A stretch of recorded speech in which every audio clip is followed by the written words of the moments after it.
4 months without a car. Oh my God. 2013 Chrysler 300. We're looking at the power steering on this one. This one's actually electrical. It has a module on the power steering. It does not have a belt. Steering wheel's tight. He's got a, well, he did have a, there it is, steering wheel light coming on. So he just put a brand new power steering pump on there because some mechanics, so-called mechanics, told me needed one. So anyways, we're going to get in here and we're going to see if we can calibrate this. I don't think it's a calibration issue. I think it's something else, but he has a new one on there. It might have to be calibrated as well. So we'll go ahead and do that since he got a new one. All right, we got the steering column module.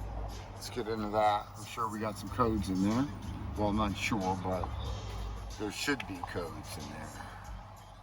Oh, we have no TDCs in the powertrain control module. There's nothing in there. There's absolutely nothing in the module.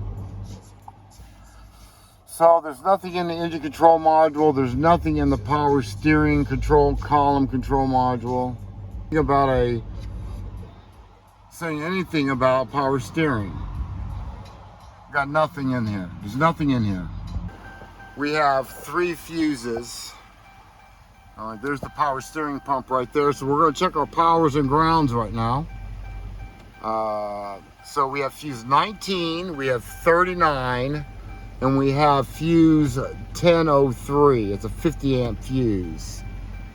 And actually, these two 50 amp fuses are tied in together, spliced in together, and that's powers up the module itself.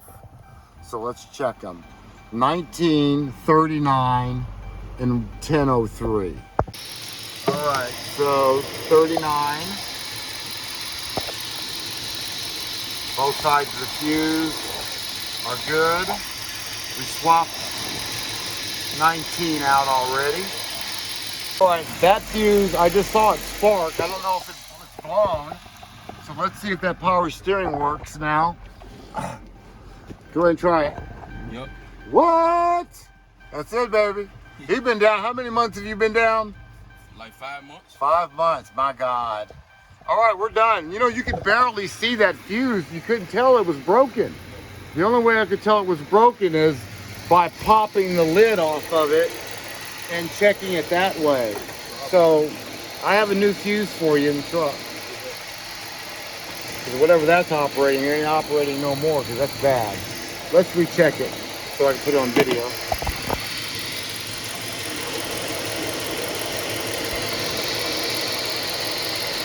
Nothing on that side, 13 on that side. 1003, I have no idea what 1003 is. It's a 50 amp fuse though. Right, that's a wrap. It's Hayes Mobile Auto Repair. We're in Jackson, Mississippi. So you guys see how important it is to have a program like All Data. You know exactly what fuses to attack.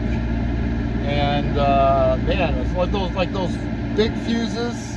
Man, just pull them out, pop the cap off, check both sides because they're really hard to tell sometimes when they're blown. That was a good example right there. So man, he's a happy camper and he learned something today.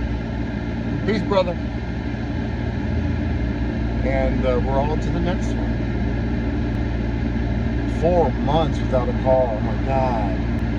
For fuse. And several mechanics are already here.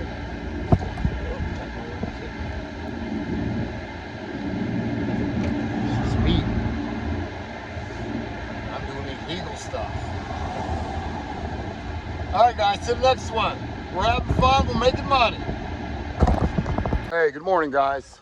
First job of the day is going to be a Ford Fusion. It's clicking when you try to turn the car, like the starter's bad, something like that. So we're going to check. The first thing you do is check the voltage, see how much voltage you have in the battery. Is always the first step. It doesn't matter if your lights come on in the dash or not. you always got to check your voltages. All right, so let's do that first. Let me show you what I mean about the lights. All right, the lights are on. Let me turn off the radio. Okay, the lights are on. They look a little dim, I guess. I don't know. They look a little dim. And you see it flicker when you do that. So it might be a starter. So just because you see lights on doesn't mean the battery is good, is what my point was. So oh, excuse me. Excuse me. Let's pop the hood. Let's check some voltages. All right, let's check our voltages. 9.4 volts, not good enough. Not good enough. Let's get a jump pack on here and see if this thing will start up. All right, with jumper cables on it, let's see what we got. We got almost 14 volts going to the battery from my truck.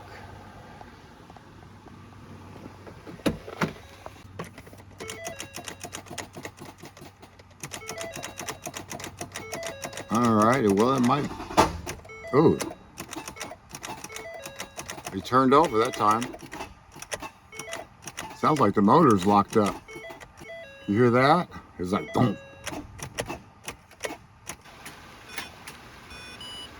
Let's check the oil. Oh my God, what was that? That did not sound good, guys.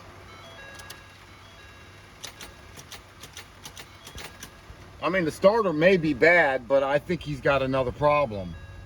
I think he's got a motor issue. I'll see if I can get it to do that again.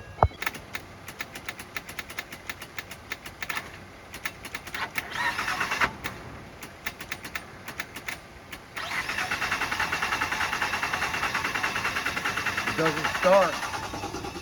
It's not starting. It's not starting though.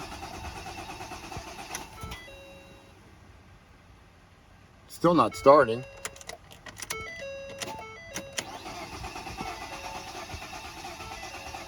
It's a no crank, it's a no start as well.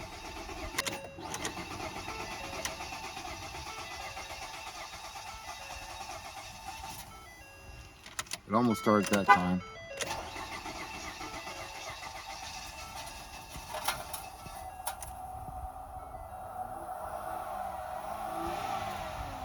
Started it. I'm hearing all kinds of freaking noises.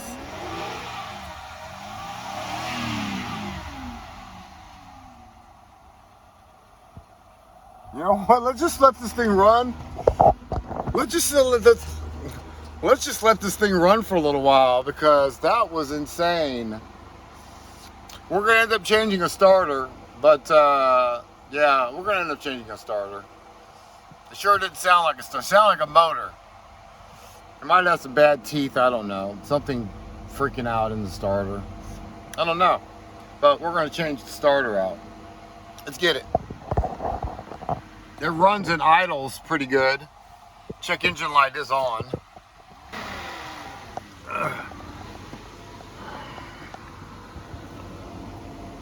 Oh, look at that.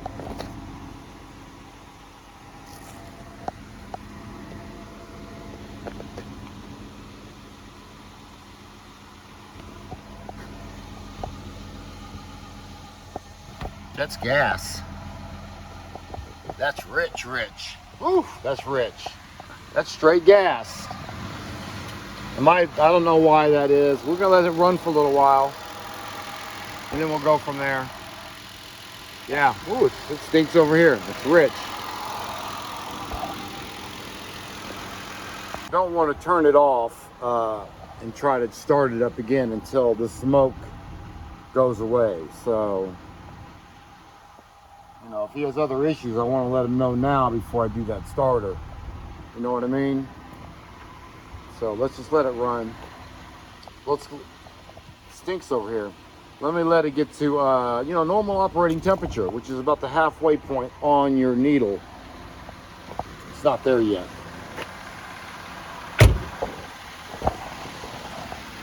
So while we're waiting on the vehicle to warm up, let's go ahead and change vehicles on my on all data. Let's go to 2000 and what was it, 2008?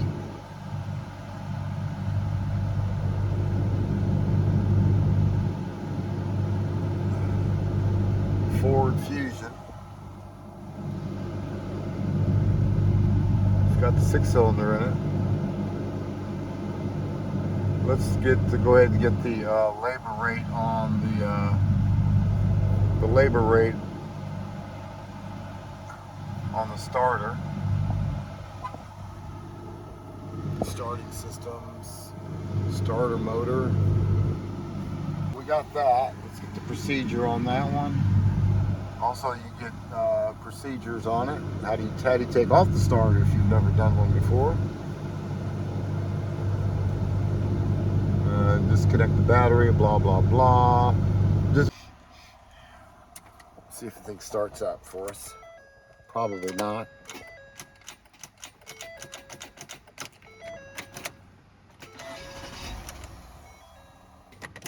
All right, let's change the starter.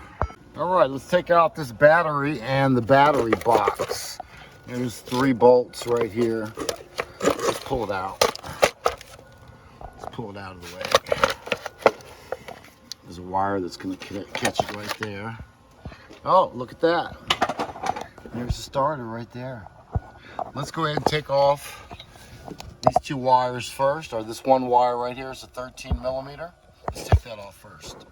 Okay guys, so what I did, and you don't have to do it this way, it just makes it a lot easier, because that 13 millimeter on this side of the starter is kind of, you really can get a regular socket on there. You got to put a wobbly extension on there so you have a little bit of room to work. Otherwise, you're going to strip that bolt out. So you put a wobbly on there, and now you'll be able to break it loose, and I'll show you what it looks like. You put you can get a universal swivel, or get one of these extensions like that has a wobbly on it, and both these are wobbly. I got both of them are wobbly, and I had just enough movement in there to clear that piece right there, because this is not a straight shot from here. It'll hit that. If you put a socket on, it's going to hit that. So you got to get it a wobbly out here to get it over here, to get it out that way. So got that one out. Now we got to get the one on the back side. There's another bolt on that side I got to get out. So let's do it. All right, the one on the back side, I got a little longer extension than those 2. And I got it right here, so now I can get my ratchet in there and get that one off.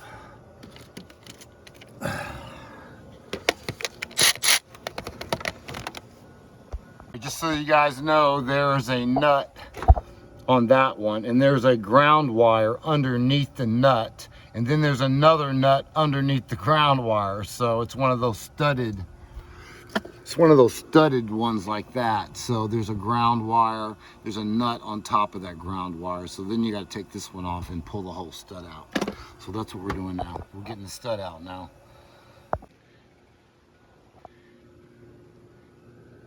All right, so guys, remember the ground wire, the stud, and a nut. The nut, the ground wire, the stud removal.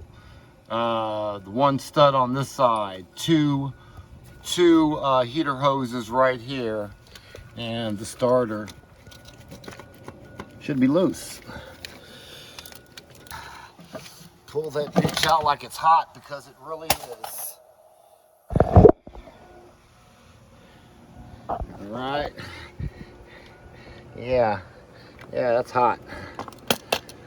All right, well, here's my broken piece. Don't need that. It goes on the starter right here when I threw it on the ground. Not a big deal. So we got our core. Ah, it's hot. All right, we ordered this part. It won't be here till tomorrow morning, so that's going to be another mobile call. This job is not going to be like, bam, I got it on my truck. I'm over here, I'm installing it. I got to come out here again to reinstall it. So it's not going to be, it's going to be a tad bit more expensive if I'm double tripping and burning double gas. So something for mobile mechanics to to be aware of. It's a tad bit. I'm not talking about $100 more. I'm talking probably 25 bucks more. You know, service. He's at work. He's at the work making money right now. He's at the work making money. I'm on the job making money, making sure I can make this happen for him for tomorrow. So no one's losing time. No one's losing money. All right. It's a win-win situation. Is what the perception I want these mobile mechanics to be on. It's you're helping them and they're helping you by paying you. So that's how I see it. I help you, you help me. You scratch my back, I'll scratch yours. So let's go ahead and button it up, shut the hood, roll up the windows, and we'll get to the next one. We also opened up the hood. The hood wouldn't open, so I had to get on the ground and stick my screwdriver through the grill and see if I can open up that, which I did. I finally got it open. Did that. We made sure that it was the starter. We noticed the smoke, but you're going to get smoke, especially if you've been trying to crank it, and that injector's constantly spraying fuel in the motor. It's got to burn off somehow. So when it starts up, it's going to start burning off all that fuel that's in the motor. So that's what was happening. So yeah, guys, let's get to the next one. It's hot already. It's only like 10 o'clock. Hey guys, good morning. Well, it's the next day, and we're gonna finish up that Ford Fusion today with the starter. Now the part man is coming here, and I want to mention this. As soon as you guys start getting, and there's a reason why I'm gonna say this. When the part man gets over here, I'm gonna tip my part guy. I'm gonna give him, depending on how far he's going. Like if he's going like 5, this is how I do it. If he's coming like 5 miles, 4 or 5 miles to come and see me, it's gonna save me time because I have other jobs to do. And I make my order in the morning, and he's sending me parts for this car, he's sending me parts for another car. I'm gonna give this guy $5 bucks. I'm gonna tip this guy, whether it's just one part that I'm getting. I'm gonna tip this guy because he's saving us money out here, and he's saving us time. You don't have to run back and forth to the parts store, burning up an hour of your day. Burning up an hour of your day. Oh, I'm done with this car. Go to the next one. Go to the parts store again. You know, and then do that. And then if you got 4 cars a day, you're going back and forth to the parts store, man. You're killing your day. So as soon as you guys start spending money at your specific parts store, and you start building that rapport, which I mentioned on another video, start tipping your guys, is what I'm saying. Once you start using the same parts store and building a rapport, you can talk to your sales guy. Hopefully he's a good one in the store, and he can organize a truck to start coming to you. I mean, but you gotta spend some money. I mean, you're probably not as a mobile tech, not a shop that has a certain location. As a mobile tech, you're probably going to have to build up some kind of rapport. The people are going to have to know you. You know that you're working, you're spending money with them, for them to send you a truck. If you're just any other Moe Joe out the street, they're not going to deliver the crap to you. Alright, so that's a stepping stone you're going to have to reach to. Once you start making these stepping stones, that's one of them. Your life is going to be so much easier. You're going to be so much more efficient when you do that. My point is, gosh, tip up. I'm going to give him $5. I always give him $3 to $5 if he comes to me, because I know he's saving me time. See, I give him $5, man, and I'm making, $150, $250. Give him $5. Give him $5, and they're all about you guys out here. Make as much money as you can. Give a little bit. The universe is watching you. The universe is watching you. You better start recognizing the universe is watching what's going on. So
out for me. You guys get tipped, right? How many tips do you get a week? I mean, a day. Besides this one right here.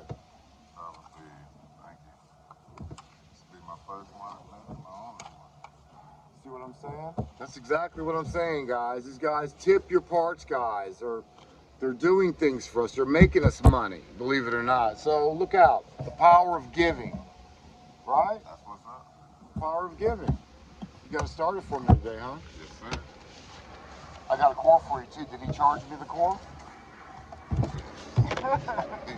take back the core, take back the box, and he'll credit you.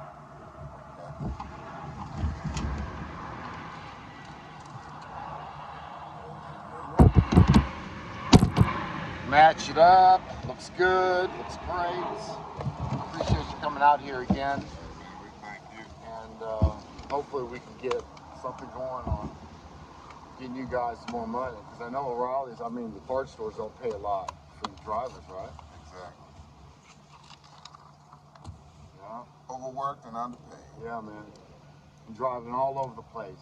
Helping people make money. That's right. Helping people make money. You guys are doing me a huge thing. You know how huge this is for a mobile mechanic? For you to come out here to me? Yeah. It's huge, man. Saves your time. A lot of time. You're talking about back and forth to the parts store. Oh, next car, back to the parts store. Next car, back to the parts store. Next car. You know what I'm saying? Yeah. You need me to sign that? Yes, sir. So thank you. Hey, you're more than welcome. We appreciate your business. Thank you for your service. Thanks. Hey, I'm going to keep the top and I'm going to give you this one. All right. Thanks, man. I appreciate it. All right. Well, thank you so much. All right, buddy. Have a good day. Sure. All right, guys, let's get to it. Let's put this thing on. All right, so what we have to do is, that wire is the ground wire, and that's going to be our start wire. The little skinny wire is going to be our start solenoid wire. And of course, you know that goes right here, on this one. And this is your positive big cable coming from your battery. So ground wire, start, skinny wire, and the big battery positive cable goes on here. All right, so stud, ground wire, nut, and just a bolt on this side. All right, start the bolts. Start the bolt on that side. Sorry, all right, start the bolt on that side right there. Let's get the other one in started. The other one, that one's going to go in first.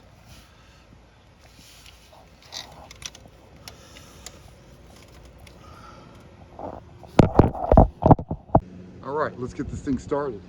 It's ready. Triple checked everything. We're going to have to add a little bit of antifreeze to it, but this bad boy should start for us.